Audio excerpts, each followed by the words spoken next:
Hi folks, I'm going to give you 5 tips for building your DEADZONE 3.0 terrain for the first time. Now when you first get your starter set, you might feel a little bit overwhelmed about how do I build it, can I build it wrong, what should I do?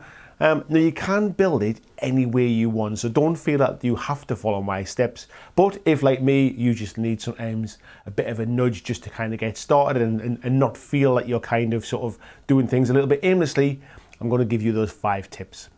So first tip is when you open up the box, empty out all of your terrain, sort through it and clean up those edges. Now what you'll see here is on the edges of these where they come like this already cut out, you'll see some little kind of sort of ragged edges where they've been cut off from their sprues. Now if you cut them off yourself, you would clean them up. Guess what? You need to do it here as well. So the best way to do this is one of 2 ways. You can either get a nice sharp blade and making sure not to kind of cut into yourself, is just run it along and clean off those edges. Or the other way to do it is to get yourself a nice little kind of hobby file and just file along to clean them up. Now the reason you want to do this is when we get to kind of putting these bits together, they kind of sit at right angles like that, and the things are kind of, they're designed to kind of sit against each other. And if you don't clean these off, you're going to find it very difficult to get some of the clips in, and you'll also find it difficult for things to kind of stay very stable. So tip 1, clean up all of the edges.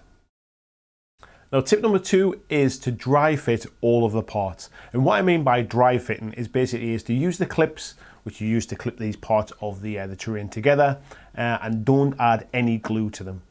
Now you might look at these and say, well, why would you put glue anywhere? These are meant to be kind of sort of to be assembled and disassembled again. And yes, you can do that, but personally I find that for a few reasons, which I'll come on to, it's better to kind of glue these together. The first reason I think it's better is that actually from a pure stability point of view, once you kind of, you know how you want to build it, it just keeps it together better, and it's kind of like no case of it falling apart while you're using it. The second reason is when you actually come to paint it, it's just much faster to paint it when it's all glued together. So like I say, dry fit the parts, and this is what I mean. So what you'll see is there's 2 different types of clips in this stuff. You have like a sort of a 90-degree clip, and you have a straight clip. Straight clips basically go into the straight ones like that, and you can hold it together like that in a straight line. And the 90-degree clips, basically what you would do is you would put them into the corners and you would force them in the other way as well. And as you can see, sometimes it holds it, sometimes it's nice and tight, sometimes they're too tight, but essentially it will hold that together like that. So make sure when you get the idea of how you want to build your building up, just dry fit things together. You might need to kind of be careful as you're going, because sometimes they can be a little bit loose, but yeah, dry fit it together. Make sure you're happy with the build first, and then you can get to kind of gluing things together. The third tip is sometimes you might need to use a little bit of pressure to push fit those joining pieces. So let me show you. Again, what I've got here is I've got these 90-degree parts, and sometimes they'll push in quite nicely. But I've got this sort of Citadel kind of mold line cleaner. You can use a screwdriver or anything, but sometimes it's worth just putting a little bit of pressure to kind of force it into position. And again, on this one as well, you can kind of push it in, and sometimes it's just worth, again, with a little bit of pressure, just to kind of put it into place. Now this one wasn't too bad. So let me try with a different one here. So what we've got is we've got these little top pieces, and to fit that is actually quite sort of tight to get into there. So you might be able to just kind of see on camera there, if I just put a little bit of pressure into the corner, and then that pops it in nice and tight. And that'll be okay to hold it while you're deciding kind of how you want to build stuff. Now my 4th tip is once you've got it kind of dry fitted together and you're happy with the layout, is drop some glue into the joins. Now let me show you what I mean.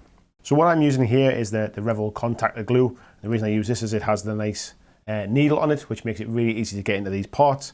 And as you can see on this part here, I've got the sort of like the little, what they call it, the kind of like the corner pieces, the 90-degree parts.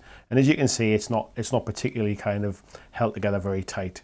So what I tend to do is hold it in place, And where you can see, let me just point out, in here where the little pin has come through to where it kind of holds into the side piece, I just get the glue and just drop some glue into there and let it soak in. And this way it will hold it together. It'll get a nice seal. This type of glue actually melts the plastic together and makes a good seal, and that way it will hold it together really well. It does make it difficult to get it out, so make sure it's kind of built how you want it to be built. But I do prefer with this terrain for it all to be held together in one piece, as opposed to trying to assemble and disassemble it each time. Now, my fifth piece of advice is to paint everything once it's together, as I mentioned before. And this is the kind of thing that you can get. So here you can see I've glued it all together, it's in one piece, and it's kind of very quickly being painted up. I tend to try to make my terrain sort of not stand out too much. I want my miniatures to be able to stand out from the battlefield itself. So I try to keep these pretty simple. One, just because it makes it nice and quick to paint, and two, so like I say, the minis stand out. And how I've done these is I've basically sprayed them with a black spray can. I've then hit them with a sort of 45 degree with a grey spray can, and then again from above I've used a white spray can. I've picked out some of these areas just with a little bit of kind of different kind of shades of blue and just sort of dry brushed in the middle, just to almost make it look like it's glowing, or kind of a little bit of depth to it. And then I've also taken some brown and some kind of orange and just kind of sponged it on to make it look a little bit kind of dirty and weathered. And I tend to find that that's enough really for this kind of stuff. You can add extra colours, you can paint it however you want, but I tend to try and kind of keep it pretty straightforward so that it just kind of, it looks good on the tabletop, but it does kind of blend in as opposed to kind of stand out with sort of bright garish colours. Of course, you can paint it any way you want, but this just gives you a little bit of a tip. So what I would also say is, if you are doing this sort of DEADZONE 3.0 box set, I would follow the design, if you like, the layout that's on the back of the box. Let me show you that. So here you can see the design I'm talking about. Essentially what you've got is you've got 1, 2, 3, 4 main buildings. You've got a few bits of scatter terrain as well, and any parts that you've got left over, you can make them up into little bits of barricades and things like that. Because I do find there's quite a big of open area here which could do with a little bit more terrain, but I think using some of the bits of barrels and the bits of scatter that you've got left is probably the best way to do it. Like I say, you can build it any way you want, but I think if you're anything like me, you sometimes get that kind of analysis paralysis of what on earth do I do? There's a lot to kind of get my head around. I've never played the game. I don't want to do it wrong. I think this is a really good starting point. And then if you buy more terrain in the future, these are great kind of building layouts to build from and kind of to build on top of and to build underneath.